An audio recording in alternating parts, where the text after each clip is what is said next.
వీక్షకులందరికీ నమస్కారం. అందరికీ నూతన ఆంగ్ల సంవత్సర శుభాకాంక్షలు. చాలామందికి క్యూరియాసిటీ ఉంటుంది, వచ్చే సంవత్సరం గ్రహగతుల్లో ఏమైనా మార్పులు ఉన్నాయా? అసలు నిజానికి క్యూరియాసిటీ ఉన్నా లేకపోయినా తెలుసుకోవాల్సినటువంటి విషయం ఏంటంటే గ్రహగతులు ఎలా ఉన్నాయి. ఈ దీర్ఘ సంచార గ్రహాలను బట్టి చూసేటువంటి ఈ సంవత్సర ఫలితాల్లో ఈ 2025వ సంవత్సరం జనవరి 1వ తారీఖు నుండి డిసెంబర్ 31 వరకు ఏ గ్రహాల తాలూకు అనుకూలత, ఏ గ్రహాల తాలూకు ప్రతికూలత మన మీద ఉంది అని తెలుసుకోవడం ద్వారా ఒక నిర్దిష్టమైనటువంటి ఒక ఆలోచన వస్తుంది. పలానా గ్రహం మనకు అనుకూలంగా ఉంది, పలానాది ప్రతికూలంగా ఉంది అని ఒక ఇయర్ని ప్లాన్ చేసుకోవచ్చు. ఉదాహరణకి గురువు అనుకూలంగా ఉన్నట్టయితే ఆ సంవత్సరంలో నూతన వస్తువులు, వాహనాదులు, ఉద్యోగంలో ఎదుగుదల, లేదా ఏదైనా ఇల్లు కట్టుకోవడము, సంతానం కలగడం, వివాహాది శుభకార్యక్రమాలు జరగడం, ఇటువంటి వాటి మీద ఎక్కువ ప్రభావాన్ని చూపిస్తారు. శనేశ్వరుడు అనుకూలంగా ఉంటే ఆర్థిక స్థితిగతులు మెరుగుపడుతూ ఉండడం, రాజకీయ లబ్ధి ఉండడం, జనాకర్షణ కలగడం, వ్యాపారాభివృద్ధి కలగడం, విదేశీయానం కలగడం, ఇటువంటివన్నీ కూడా జరుగుతాయి. రాహుకేతువుల అనుకూలత వల్ల కూడా చాలా రకాలైనటువంటి సమస్యలు, అటు మాతృ వర్గం నుండి ఏదైనా ఆస్తిపాస్తులు రావాల్సి వచ్చినా, మాతృ భ్రాతృ శాపాదులు ఉన్నా, లేదా మరి ఏ ఇతరత్ర వంశపారంపర్య ఆస్తుల నుండి ఏదైనా తగాదాలు ఉన్నా అటువంటి వాటి నుండి బయటపడడానికి, శత్రు రోగ రుణ బాధల నుండి బయటపడడానికి, అనారోగ్య సమస్యల నుండి బయటపడడానికి కూడా ఈ గ్రహ సంపత్తి చాలా ముఖ్యంగా ఉపయోగపడుతుంది. కాబట్టి ఈ 3 కీలకమైన గ్రహాలు ఏ విధంగా యోగిస్తున్నాయి, ఈ సంవత్సరం ఒక విశేషమైనటువంటిది ఏంటి అంటే దాదాపుగా 3 దీర్ఘ సంచార గ్రహాలు కూడా మారుతూ ఉన్నాయి. ఎప్పుడు ప్రతి సంవత్సరం ఏమవుతుంది అంటే గురువు కానీ రాహువు కానీ, ప్రతి సంవత్సరం గురుడు మారతారు, గురుడితో పాటు అప్పుడప్పుడు శని మారతారు, లేదా గురుడితో పాటు అప్పుడప్పుడు రాహువు మారుతారు. ఈ సంవత్సరం ఏమవుతుంది అంటే 3 గ్రహాలు కూడా మారుతూ ఉన్నాయి. అంటే గురువు మే నెల 15వ తారీఖు దగ్గర నుండి మిథున రాశిలోకి ఆయన సంచారం చేస్తారు. శనేశ్వరుడు ఈ సంవత్సరం మార్చి 30వ తారీఖున కుంభరాశిని వదిలిపెట్టి మీనరాశికి వెళ్తారు. అలాగే రాహువు మే 21వ తారీఖున మీనరాశిని వదిలిపెట్టి కుంభంలోకి వెళ్తారు. రాహుకేతువులు వక్రంలో ప్రయాణం చేస్తారు కాబట్టి వెనక్కి వెళ్తారు. సో ఒకే నెలలో 2 పెద్ద గ్రహాల మార్పు.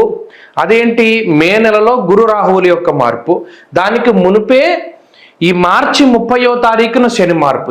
కాబట్టి ఇది చాలా కీలకమైనటువంటి సంవత్సరం. చాలా గ్రహగతుల్లో మార్పులు, 3 గ్రహాల్లోనూ దీర్ఘ సంచార గ్రహాలు, అంటే రాహుకేతువులు అంటే 2 కింద లెక్కేసుకుంటే 4 గ్రహాలు.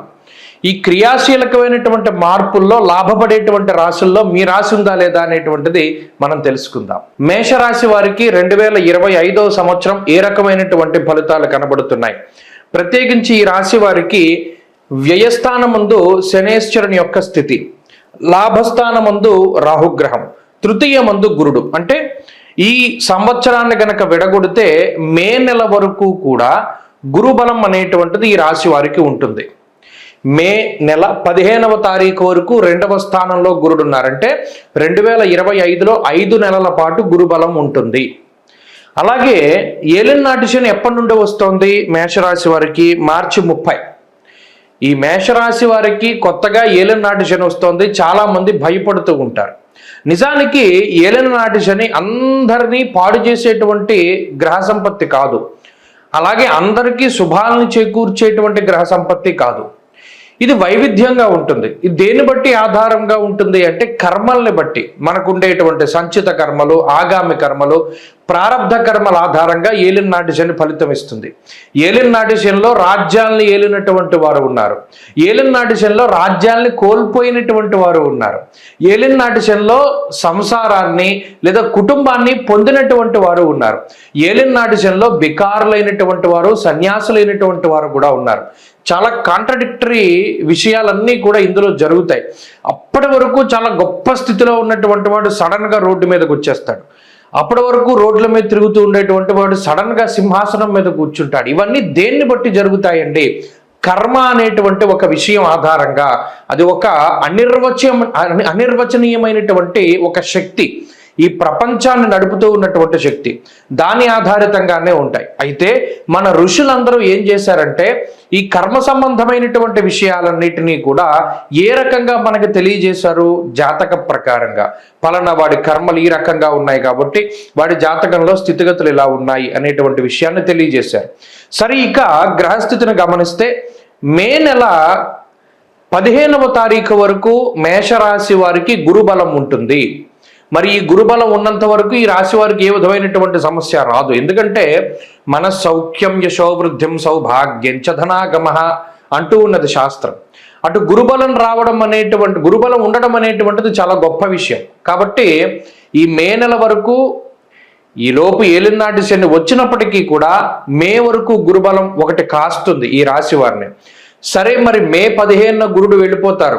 అప్పుడు శని ప్రతికూలం అవుతారు, గురుడు ప్రతికూలంగా ఉంటారు. మరి అప్పుడు ఏ బలం వస్తుంది? రాహు లాభస్థానంలో బలంగా ఉంటారు. కాబట్టి మేషరాశి వారికి ఈ సంవత్సరం మంచి ఫలితాలే కనబడుతూ ఉన్నాయి.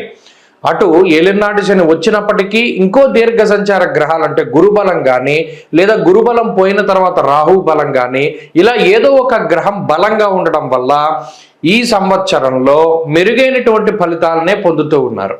కాకపోతే ఏలినాటి శని ప్రారంభమవుతున్నప్పుడు ఏ సూచనలు కనబడతాయి అంటే ఈ జనవరి దగ్గర నుండి కూడా మనం చూసుకుంటే ఈ వ్యయస్థానమందు మానహానిర్మన క్లేశం కృష్యర్ భోజన పల్పసహ అంటూ ఉన్నది శాస్త్రం. ఏలినాటి శని స్టార్టింగ్లో ఉన్నప్పుడు చాలా జాగ్రత్తగా ఉండాలి. ఎప్పుడూ కూడా మనకు వచ్చేటువంటి ఆలోచనల యొక్క సరళని గమనిస్తూ ఉండాలి. అప్పటి వరకు ఒక ఫీల్డ్లో ఉండేటువంటి వాడు సడన్గా దాన్ని మార్చి వేరే దాంట్లోకి వెళదామనేటువంటి ఆలోచనలో, లేదా ఏదైనా ఒక దానిలో ఇన్వెస్ట్మెంట్ చేద్దాము, లేదా ఎవరికైనా రుణం లేదా అప్పు ఇద్దాము, లేదా ఎవరినైనా నమ్మి ఇందులో పెట్టుబడి పెడదాం అనేటువంటి విషయాల దగ్గరికి వచ్చేసరికి చాలా జాగ్రత్తగా ఉండాలి. అంతేగాక కుటుంబ సభ్యులతో మెరిగేటువంటి విధానము, బంధువులతోటి మిత్రులతోటి వీళ్ళందరితోనూ చాలా జాగ్రత్తగా ఉండాలి. ప్రత్యేకించి గురుబలం మే నెల వరకు ఉంటుంది కాబట్టి ఆర్థిక సంబంధమైనటువంటి ఇబ్బందులు ఏవి కూడా ఈ రాశి వారిలో కనబడవు. మే నెల దాటిన తర్వాత రాహు యొక్క బలం ఉంది కాబట్టి లాభస్థాన స్థిత రాహు కాబట్టి ఆయన కూడా ఆర్థికంగా కొంత బలంగా మీకు ఫలితాన్ని ఇస్తారు. కాబట్టి ఈ సంవత్సరంలో మేషరాశి వారికి మొట్టమొదటిగా ఆర్థిక సంబంధమైనటువంటి విషయాలు బాగున్నాయి. వ్యయశని ఉన్నప్పటికీ అటు ఖర్చులు ఎక్కువగా పెరుగుతూ ఉండొచ్చేమో కానీ ఆర్థిక పరమైనటువంటి సమస్యలు ఈ సంవత్సరం రావు. ఒకటి. ఇక రెండవది ముఖ్యమైనటువంటి విషయం ఆరోగ్యం. తృతీయ స్థానంలోకి రవి మారినప్పుడు, వ్యయస్థానంలోకి శని వచ్చినప్పుడు ఆ శని యొక్క స్థితి కానీ గురుని యొక్క స్థితి కానీ, ముఖ్యంగా తృతీయ గురుడు అంత మంచిది కాదు. అతి క్లేశం బంధువైరం దారిద్ర్యం దేహపీడనం ఉద్యోగ భంగం కలహం అంటూ ఉన్నది శాస్త్రం. ముఖ్యంగా ఈ తృతీయ గురుడు అనేటువంటి ఆయన ఆరోగ్యానికి చాలా ఇబ్బంది. కాబట్టి ఈ సంవత్సరంలో అటు వ్యయస్థాన స్థిత శనేశ్వరుడు కానీ తృతీయ గురుడు కానీ హెల్త్ పరంగా కొంత ఇబ్బంది పెట్టడానికి అవకాశం ఉంటుంది. సో హెల్త్ చాలా కాన్షియస్గా చూసుకుంటూ ఉండాలి. వెల్త్ బాగుంది, హెల్త్ చాలా ఇంపార్టెంట్గా చూసుకోవాలి. ఇక కుటుంబ సంబంధమైనటువంటి విషయాలు, గురుబలం తగ్గిన తర్వాత కుటుంబ సభ్యులతోటి మెలిగేటువంటి విధానాలు చాలా జాగ్రత్తగా చూసుకోవాలి. అంతేకాకుండా ఉద్యోగ వ్యాపారాలకు సంబంధించినటువంటి విషయాలు బాగున్నాయి. ఈ గురుబలం ఉన్నంత వరకు ఏదైనా ఉద్యోగాల్లో కానీ వ్యాపారాల్లో కానీ మార్పులు చేర్పులు చేసేది ఉంటే చేసుకుంటూ ఉండాలి. గురుబలం పోయిన తర్వాత ఉద్యోగం మార్పు చేయడానికి అంత మంచి సమయం కాదు. కానీ ఎవరైనా మేషరాశి వారు విదేశాలకు వెళ్ళాలి, అక్కడ చదువుకోవాలి, అక్కడ స్థిరపడాలి అనేటువంటి వారు ఎవరైతే ప్రయత్నాలు చేసుకుంటున్నారో అవి చేయొచ్చు. ఈ సంవత్సరం వారికి పరిపూర్ణంగా అనుకూలంగా ఉన్నది గ్రహస్థితి. ఇక చదువురులకి ఈ సంవత్సరం చాలా బాగుంటుంది. మరి ముఖ్యంగా మహిళలకి ఈ సంవత్సరం చాలా బాగుంటుంది. మహిళలకి జూన్ నెల వరకు గ్రహస్థితి చాలా అనుకూలంగా ఉన్నది. ఆ తదుపరి కొంత ఇబ్బందికరంగా మారుతూ ఉన్నది కాబట్టి కొంత జాగ్రత్తగా ఉండాలి. సో ఈ సంవత్సరంలో ఏదైనా ముఖ్యమైనటువంటి నిర్ణయాలు కానీ శుభ కార్యక్రమాలు కానీ లేదా ఏదైనా డెసిషన్స్ కానీ తీసుకుంటే జూన్ లోపులోనే తీసుకోవాలి. తీసుకుంటే మంచి ఫలితాలు సంప్రాప్తమవుతాయి. ఈ సంవత్సరం మొత్తం మేషరాశి వారు ఎక్కువగా దక్షిణామూర్తి ఆరాధన చేయాలి. దక్షిణామూర్తి స్తోత్రాన్ని పఠిస్తూ ఉండడం, గురువారాలు శివాలయానికి వెళ్ళి శనగలు ఏదైనా సాతాలించుకొని దాన్ని ప్రసాదం కింద చేసి అందరికీ పంచిపెడుతూ ఉండడం, అలాగే గురువారం నాడు మౌన వ్రతాన్ని చేస్తూ ఉండడం, గురువారం నాడు ప్రత్యేకించి శివాలయానికి వెళ్ళి దీపారాధన చేయడం, లేదు శనివారం ప్రదోషకాలంలో శనివారం శివాలయంలో దీపారాధన చేయడం, ఇటువంటి నియమాల్ని ఎక్కువగా ఆచరిస్తే మంచి ఫలితాలు సంప్రాప్తమవుతాయి. స్వస్తి.